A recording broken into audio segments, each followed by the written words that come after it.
Wapendwa, nimekuja kwenu na leo na mada nataka tuzungumzie. Kwa ndugu zangu, nataka nikwambie kwamba usiogope kupoteza watu katika safari yako ya maisha.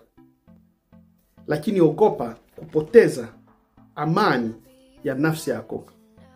Watu wengi ambao tunaishi nao sasa hivi wanakula, wanalala, wanafanya kazi na wana mahusiano na watu, lakini wengi hawana amani katika mioyo yao. Unapowasogelea watu hao, utakuta chanzo ni jirani, rafiki, wala mtu wa familia. Lakini jua kwamba ndugu yangu, kwa wewe kuweza kuwa na amani katika nafsi yako, usiogope kupoteza watu katika safari yako ya maisha. Maana watu hao wapo na wataendelea kuwepo, lakini amani yako wewe ni lazima sana. Kumbuka kwamba ndugu yangu, kupoteza watu sio kwamba unawachukia wala hutaki kuwa karibu na watu wengine, hapana. Lakini ni hali ya kuweza kujenga amani ya nafsi yako. Na hakuna mtu yoyote yule anaweza kuja kukujengea amani ya nafsi yako bila wewe peke yako. Ni lazima usimame. Iwe kazini, iwe katika familia, hata majirani, hata watu wengine, kwa maisha yetu ya kila siku.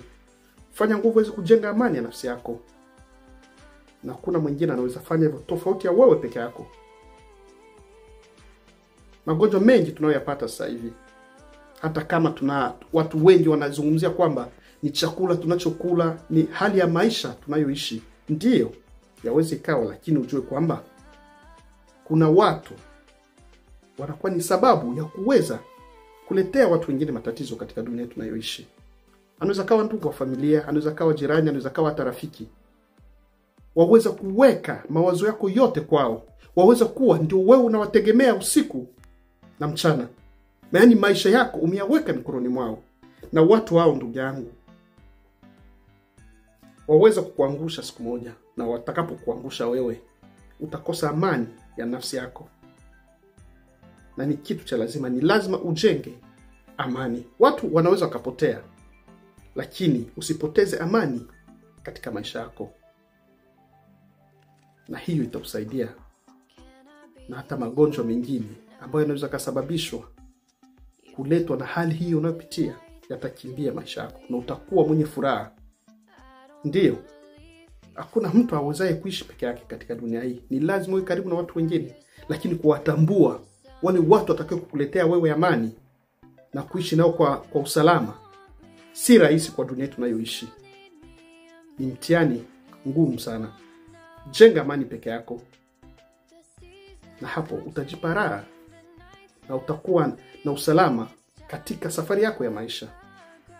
Usiogope kupoteza watu ndugu yangu, lakini ogopa kupoteza amani.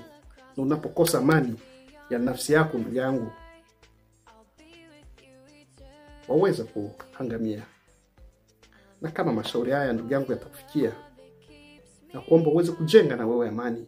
Usiogope kupoteza watu katika safari yako ya maisha.